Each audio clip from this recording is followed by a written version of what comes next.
Up to this large railroad station come buses, taxis, and private cars, carrying people who are going to travel by passenger train.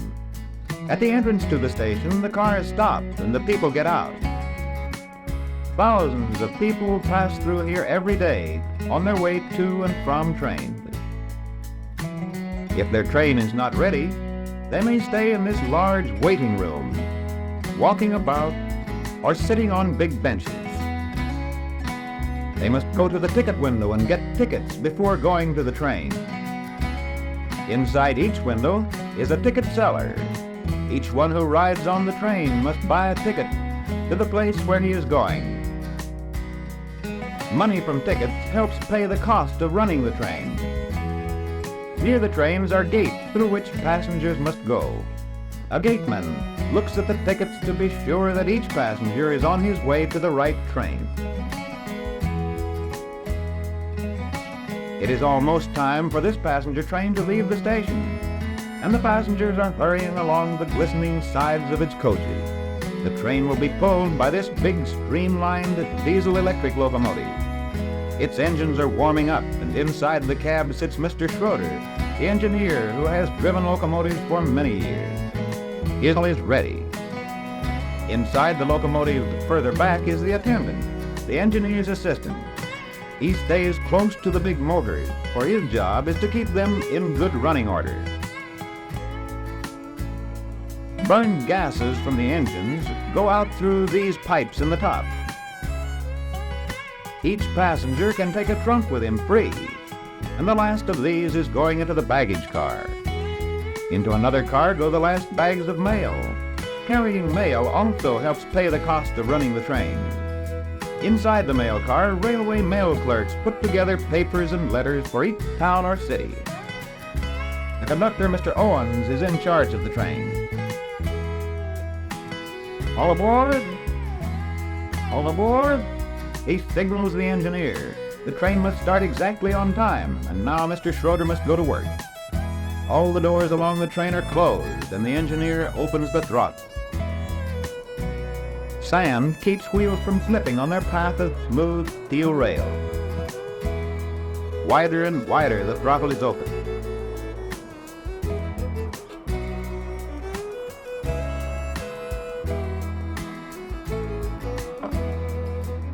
The long train gathers speed as it winds its way along the track. Leading from the gates at the big station are many tracks, which gradually join each other farther out. A train dispatcher knows on which track each train should run, and he switches each to its proper track. The trains run under banks of signals which show the engineers whether they should go ahead or stop. Here is a signal ahead now. It is set for stop. Mr. Schroeder, the engineer, with hand on the brake, sets the air, and iron brakes close on the wheel. Now the signal changes to go, and again the powerful locomotive throws the train ahead. It is safe now to pass the signal.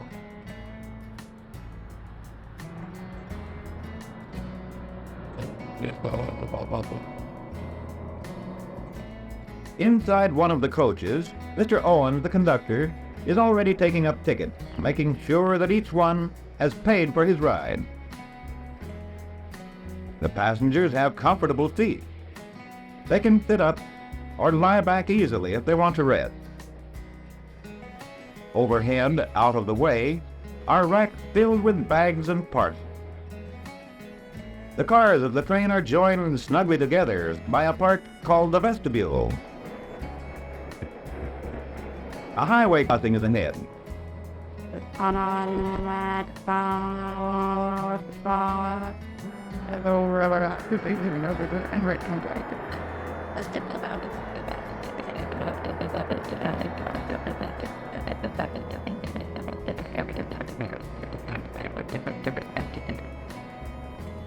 Now Mr. Schroeder closes the throttle to slow down the train, for a sharp curve is just ahead.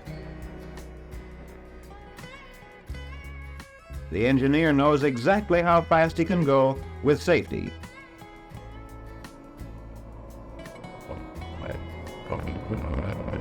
The train is passing under a safe highway crossing built above the track.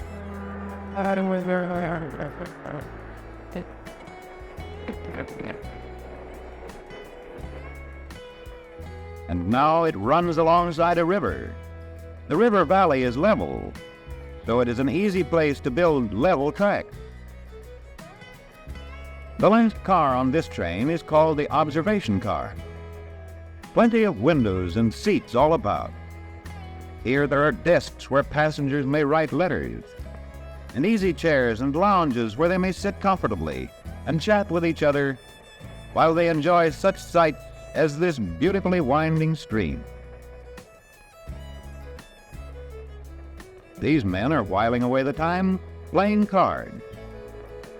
Those in the observation car now see a long freight train, cattle cars, empty coal cars, and a powerful steam engine.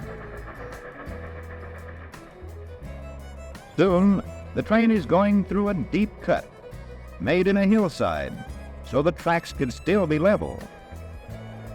And now it approaches a tunnel, a big hole bored through a high, steep hill.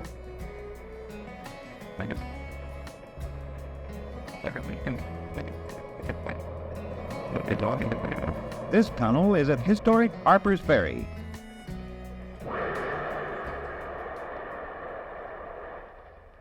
Over the Potomac River from the state of Maryland into the state of West Virginia.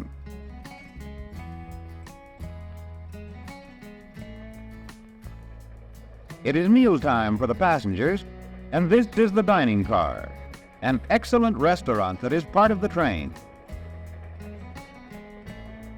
The steward shows the people to their seats and gives them menus, large cards with lists of food, so that each can choose the kind of food he likes.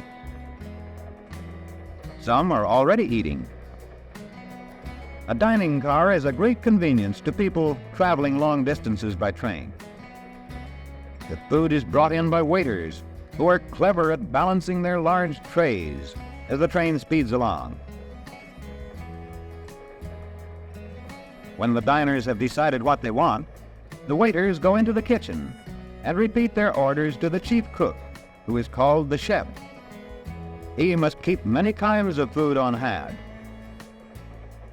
The cooks are clean, and the kitchen of the dining car, although small, is kept spotless. A good meal in the dining car is a pleasant event for passengers during a long ride. Up in his cab, Engineer Schroeder has no thought of food. He must watch the track ahead. The safety of all the passengers depends on his skill and watchfulness. His train approaches a small village and dashes on through.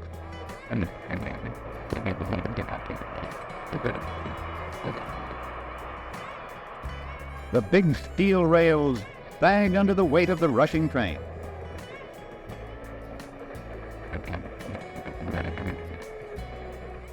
Onward as darkness falls outside, the ever-watchful engineer speeds his passengers. It is almost bedtime. The Pullman porter begins to change seats into beds, taking out backs of seats to make bottoms for beds called berths. Above the seats, he unlocks a big curving door, and inside finds more articles for making up the berth: mattresses, sheets, and pillows. Some he takes out of the berth for the one below, and others he will use for the berth above. Those who are not yet ready for bed may have tables, magazines, newspapers, and writing materials with which to while away the evening. And always Mr. Schroeder alertly watches his locomotive and the track ahead, in the dark of night, through villages, around curves, through cuts and tunnels, over high bridges. The porter, having made up these two berths, puts in position a little ladder for the passenger who is to sleep above. Through the night rushes the train, its headlights shining on the rails of the track. Get down, ever on watch over his motor, they watching the track ahead. The safety, the lives of all his passengers depend on the skill and watchfulness of the locomotive engineer.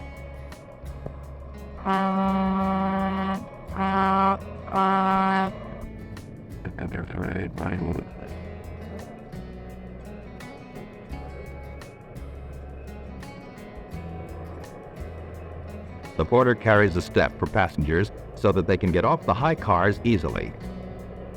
And as he had promised Mr. Watson, the Pullman conductor sees Bobby off the train. Here's Uncle Ray shouting, "Hi there, cowboy." The long ride is over.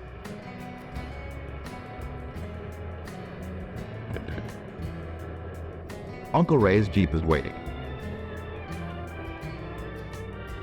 The train starts off again, and off goes Bob to the ranch, to new adventures with cowboys and horses. But the train goes on across more mountains, more valleys, across desert country until it reaches its destination, California.